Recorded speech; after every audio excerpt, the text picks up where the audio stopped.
The 19th Congressional District includes the Hoosick Falls area where residents have been grappling with water polluted by PFOA. Recent state and level hearings on the contamination and its fallout have left many residents unsatisfied.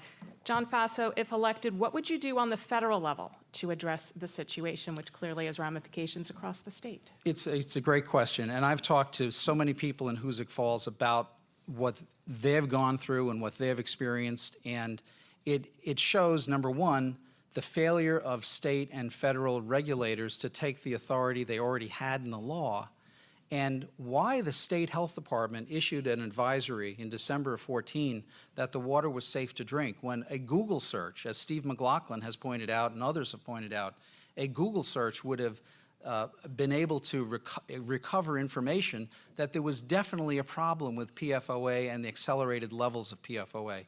The Congress, in the last session, actually on a bipartisan basis, updated the Toxic Substances Act.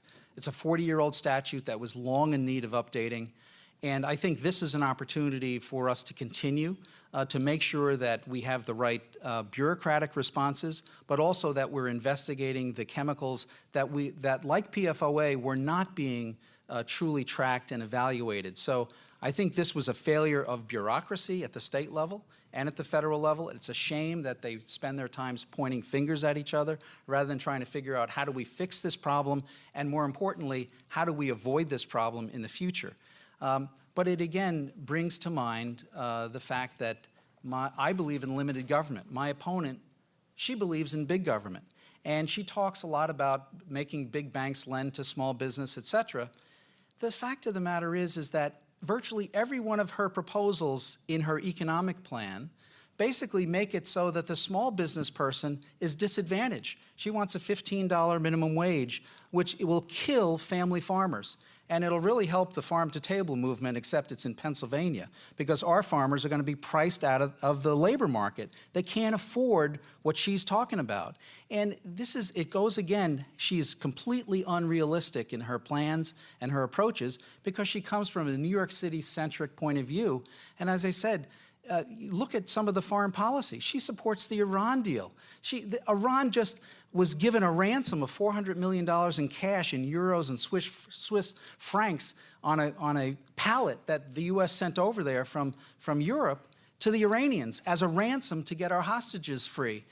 We also sent over another almost $1 billion to the Iranians for this deal. The Iranians cannot be trusted. She even criticized Chuck Schumer for voting against the Iran deal. So I think on so many issues, whether it's her faulty research about my missing votes, by the way, tax increases. I'm one of the biggest tax cutters that ever was in the state legislature in the time I was there. And I was also one of the most fiscally responsible people. I was responsible for the first budget in 52 years in this state to actually reduce spending on a year-to-year basis. And you know what? $19.5 trillion of debt in Washington. We need someone to go down there and cut the budget. Ms. Teachout, it will surprise no one in this room to know that... Hold on. She gets I'm sorry. I believe the question was Yes. about Hoosick Falls, which I want to take some time to talk about because it is a truly devastating crisis in both Hoosick Falls and in Petersburg. And I've spent a lot of time talking to community members there. There's a wonderful leader there who's a mom, and what she talks about is those 18 months where her kid was swimming in the water, where she was like getting a glass of water for her daughter.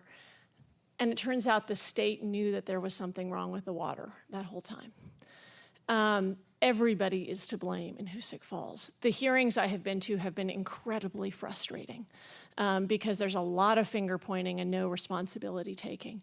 The state and the federal government have to take responsibility. I have called for federal hearings with subpoena power, but I think we also need to move past that and actually have real, concrete solutions that are going to mean something to people there. That means medical monitoring. And when I am in Congress, I will be fighting for a fund to pay both for medical monitoring, ongoing medical monitoring, because, I mean, you talk to parents there who are really worried about the ongoing levels of PFOAs. as well as a response to the real health crises. I am going to stand up for clean water. And I think this is about something more than just Hoosick Falls.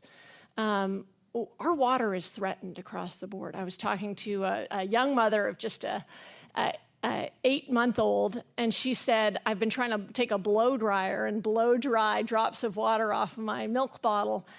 She says, I know that's crazy, but she's come to fear water because of the recent water scandals. And we have to do everything we can to make sure that polluters pay, and we stand up to those big polluters.